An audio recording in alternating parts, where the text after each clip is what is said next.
Pô, aí eu lembro que eu estava falando da economia comportamental, né? Então eu tenho aqui Behavior Approach to Law and Economics, né? Uma abordagem comportamental para a análise econômica do direito. E isso acontece justamente porque uma das premissas da análise econômica do direito, que foi o que a gente viu, que é a racionalidade dos agentes, ela deixa de existir. Em várias situações, nós agimos com uma racionalidade limitada. Nós todos, seres humanos, em vários momentos, nós não somos racionais. E aí a economia fica com um problemão, né? Porque uma das premissas dela está sendo furada. Mas vem aí a economia comportamental para tentar fazer esses ajustes. Então, essa situação de racionalidade limitada, ela é definida como isso aqui. São situações onde a escolha racional ela é prejudicada por conta de limites cognitivos e limites de capacidade computacional. Significa o quê? Que em vários momentos as pessoas tomam decisões erradas porque elas não têm conhecimento de tudo, porque é complexo eu ter conhecimento de tudo.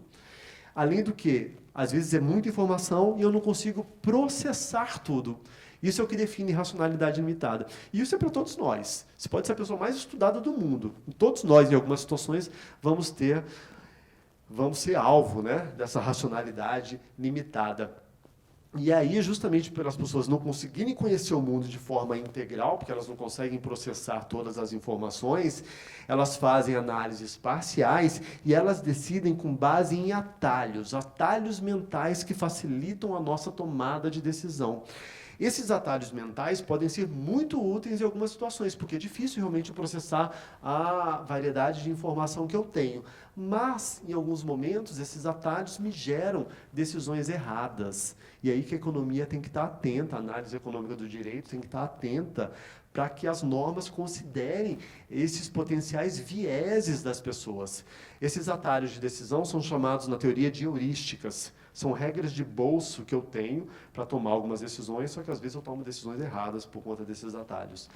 Um desses exemplos é o caso da Previdência Social. Por que eu preciso de Previdência Social? Por que eu preciso obrigar a pessoa a poupar? Por que a Previdência Social é uma contribuição obrigatória? Não seria racional cada um de nós se precaver para quando fôssemos idosos e tivéssemos uma renda? Seria. A racionalidade seria essa. Mas as pessoas não fazem. Não fazem por quê? Porque elas não conseguem ter essa dimensão integral do problema. Os vieses na situação da Previdência são esses aqui. O primeiro deles, que acontece em várias situações, é o viés do presente. Todos nós, é do ser humano isso, valoramos muito mais o aqui, agora, do que consumo futuro, do que o gasto no futuro, do que o planejamento para o futuro. Né? Tem até uma pesquisa engraçada que colocam criancinhas bem novinhas, 2, 3 anos, e falam para elas o seguinte: olha, se você coloca um bombom na frente dela, não sei se vocês já viram isso, tem vários vídeos no YouTube, é bem engraçado. Coloca um bombom na frente dela, fala assim: olha, você pode comer, mas se você aguentar esperar durante 10 minutos, você vai ganhar 3 bombons. E daí mostra o desespero das crianças, né? Porque assim, ela sabe, é racional ela esperar os 10 minutos, mas ela não consegue. Acaba que a maior parte das crianças vai lá e come o bombom, deixando de receber 3 bombons logo depois. Justamente é isso, é o viés do presente, né? Você não consegue pensar que no futuro aquilo pode te dar um benefício maior. E isso não é só para criança, isso é para todo mundo. Todos nós somos assim, a gente valora muito mais o agora. Então ninguém pensa que no futuro pode precisar de dinheiro, que vai ter gasto no futuro. Você quer maximizar o seu consumo agora. Ou seja, é uma decisão viesada, é uma decisão não racional, que precisa de um ajuste de política pública, de norma, para que as pessoas atinjam o bem-estar social. O Estado tem que estar de olho nisso, já que as pessoas não conseguem tomar esse tipo de decisão racional. Além disso, né, tem o problema do autocontrole, isso é demonstrado também, as pessoas têm uma dificuldade enorme de executar planos que envolvam escolhas intertemporais, né, que envolvam o que vai acontecer no futuro. E, por fim, tem um outro viés, que é característica também de todos nós, que é o viés do otimismo. É muito bom ser otimista, desde que esse otimismo não seja irrealista. Né? E também isso é demonstrado. A economia comportamental ela tem uma característica que ela é toda trabalhada com base em experimentos. Eu não tenho, diferentemente da economia tradicional, onde eu tenho modelos demonstrados matematicamente, na economia comportamental eu não tenho essa demonstração matemática, mas eu tenho experimentos replicados com milhares e milhares de pessoas que mostram que ela acontece. Né? E aí você tem também esse viés do otimismo, que várias pessoas seguem isso. Né? Um otimismo irrealista que faz com que eu tome decisões erradas. Né? Até no texto chama a atenção. Eu não consigo pensar em cenários negativos, então eu não estou me precavendo para possíveis situações. Ninguém pensa que amanhã pode ter um câncer, que não vai conseguir trabalhar, que não vai ter renda. Então, cabe ao Estado intervir, já que as pessoas têm esses vieses de comportamento que levam a decisões erradas. Tá? Por fim, um dos desafios também da análise econômica do direito é incorporar dados, né? Incorporar análise de informações. E isso é o que a gente chama de jurimetria. Com todos os avanços computacionais, ficou muito mais simples eu trabalhar quantidades de informações muito grandes, né? Muito mais simples isso. E esses avanços da computação me abriram novas possibilidades de estudo, principalmente do judiciário, né? De como que o advogado se comporta e do efeito de como o judiciário vai tratar aquela informação. Então, a jurimetria é isso, é eu ter uma possibilidade de fazer estatísticas utilizando computação e colhendo bases de dados muito grandes do Poder Judiciário. Então, a jurimetria busca dar concretude às normas, às instituições, né, porque ela pega o que está acontecendo de fato ali no Poder Judiciário e ela trabalha o judiciário justamente com como um grande gerador de dados, de informação. No Brasil, a gente tem uma dificuldade extra sobre isso por conta da nossa insegurança jurídica. Né? Aqui no Brasil, a autonomia do magistrado gera, às vezes, a extremos onde você tem uma jurisprudência muito confusa, porque cada magistrado toma uma decisão completamente diferente, apesar da situação ser a mesma. Né? Tem uma pesquisa da professora Luciana Ieng, do INSPE de São Paulo, que ela faz uma análise de vários tribunais trabalhistas e ela pega exatamente a mesma situação em diversos tribunais trabalhistas. E ela mostra N julgamentos diferentes para aquela mesma situação. Então, no Brasil, a gente tem essa dificuldade a mais. Nos Estados Unidos, isso é um pouco mais simples, ou outros países é um pouco mais simples, porque você tem talvez uma vinculação maior, ou uma construção mais alinhada da jurisprudência. Mas, enfim, ainda assim, né, cabe eu fazer a jurimetria. Então, olha só como é que a Associação Brasileira de Jurimetria ilustra isso.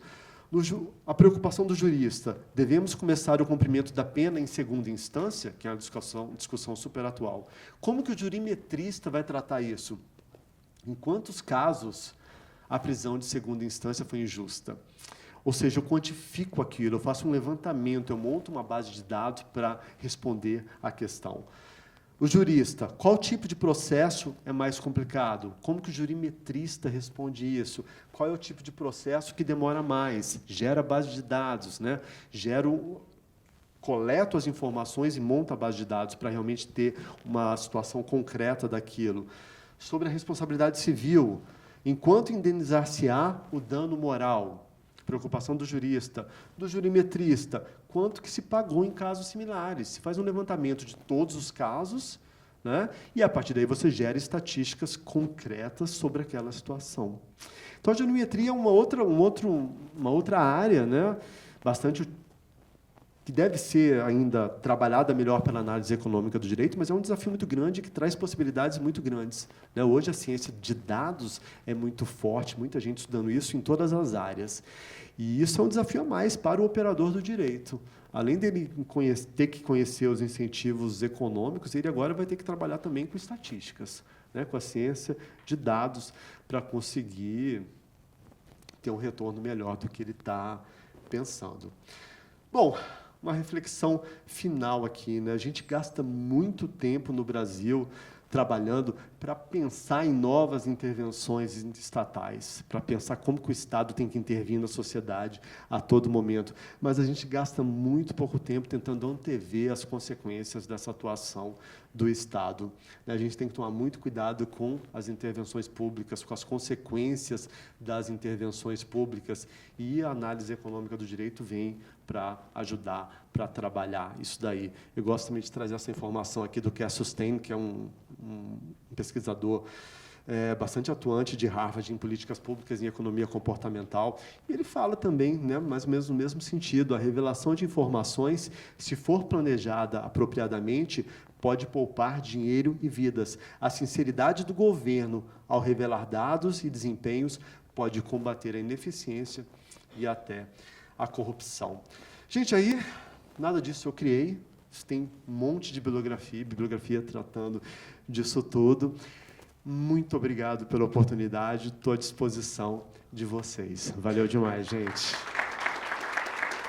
Se alguém tiver dúvida, algum comentário, enfim, estou à disposição mesmo. Sou bacharel em Direito, me formei pela UERJ, e agora estou fazendo mestrado em Economia na UNB. Estou no primeiro ano do mestrado. Ah, bacana. E eu queria, assim, eu estudei Direito, estudei Economia, estou estudando Economia, mas a ligação nem sempre é tão fácil, porque você não tem cadeiras sobre isso no mestrado ou mesmo na graduação. Então, eu queria 2 dicas. Primeiro, sugestão de bibliografia para análise econômica do direito. Pode ser em inglês, pode ser em um nível até mais avançado. Sim. E também o que o senhor sugere que eu possa focar durante o meu mestrado em economia para depois aplicar na análise econômica do direito. Eu sei que tem muitas áreas, desde econometria até teoria dos jogos, escolha social, como o senhor tratou aqui. Mas se pudesse delimitar assim, umas coisas chaves para... Tá, vamos lá. Primeiro, né, a principal bibliografia sobre análise econômica do direito é essa primeira que está aqui, do professor Robert Currer Tomazulli, da Universidade da Califórnia, em Berkeley, né? O livro dele chama Law in Economics, está disponível gratuitamente, o download inteiro do livro. Só você colocar isso aí, Law in Economics, vem lá, vai para uma página da Universidade da Califórnia, em Berkeley, e você consegue baixar o livro dele inteiro. É a principal bibliografia. Tem várias outras, né? Aqui, em português, foi relançado agora o livro do professor Luciano Tim. Mas, assim, em termos de teoria mesmo, é o livro do Currer, tá? Do Currer e do Ullin. Rapaz, desenvolver pesquisa nessa área, e aí, eu sou da UNB, eu fiz mestrado e doutorado na UNB, tem um preconceito enorme dentro da UNB, né? Um preconceito tanto na economia quanto no direito. Na economia, porque falam que isso não é economia. No direito, porque falam que é uma interferência da economia no direito. Mas tem pessoas que têm a cabeça aberta para isso, né? Então, eu sugeriria, primeiro, manter sempre a interdisciplinariedade, né, e em vários departamentos.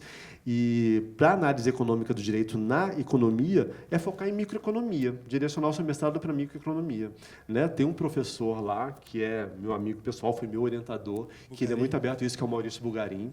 É uma pessoa, assim, fazendo as disciplinas dele, eu tenho certeza que você vai conseguir fazer o link. Pois é, professor. Infelizmente, o Bugarin vai fazer uma pós. Ele está indo para um pós-doc no exterior. Ele vai ficar um ano fora, é verdade. Mas, enfim, tem outros professores. E no direito, tem alguns... No direito, se você falar Law and Economics na faculdade de Direito na UNB, é perigoso você apanhar. Mas tem alguns professores excelentes lá dentro, né? Uma professora muito boa nessa área lá é a professora Amanda Flávio, que ela... A gente vai ter a sorte agora do mestrado em Direito no IDP, dela está vindo da matéria Análise Econômica do Direito, em parceria comigo, no mestrado em Direito. Vai ser a primeira vez que isso está sendo oferecido aqui, uma matéria super bem pensada, mas ela está lá na UNB. Então, é uma pessoa que faz muito bem esse link, ela vem da área de defesa da concorrência, ela conhece leis antitruste, assim, muito bem, direito do consumidor. Então, você consegue fazer aplicações fantásticas, tanto na parte econométrica quanto na parte teórica, né, para utilizar nessas áreas do direito. Tá bom? Muito obrigado. Não sei se alguém mais quer fazer algum comentário. Oi? A matéria aqui no IDP? Sei, começa dia... É uma matéria do programa do mestrado profissionalizante em Direito aqui. É uma matéria opcional, mas você é daqui do IDP?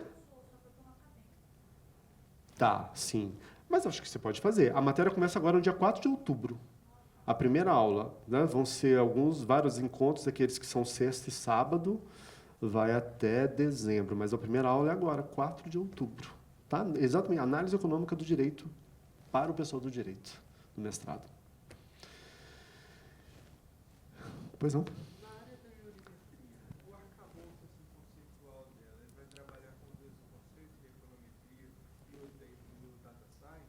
Sim, exatamente isso. A econometria e data science. E aí, se você quiser ir para essa área, entra no site da Associação Brasileira de Jurimetria, ABJ.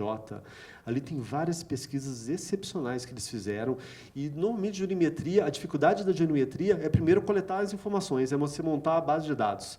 Né? Porque aí você precisa realmente entrar em processo por processo judicial para coletar aquela informação para poder depois tratar. Mas é exatamente isso, a econometria, a ciência de dados e, inicialmente, um trabalho pesado de coleta de informação. E tem vários casos, só olhar lá no site da Associação Brasileira de Geometria, o professor Marcelo Guedes, da PUC de São Paulo, é a grande referência no Brasil sobre isso. Tudo bem, gente? Alguma dúvida mais? Bom, gente, obrigado. Estou sempre aqui no IDP, à disposição de todos aqui. Valeu demais pela oportunidade. Boa noite a todos. Tchau, tchau.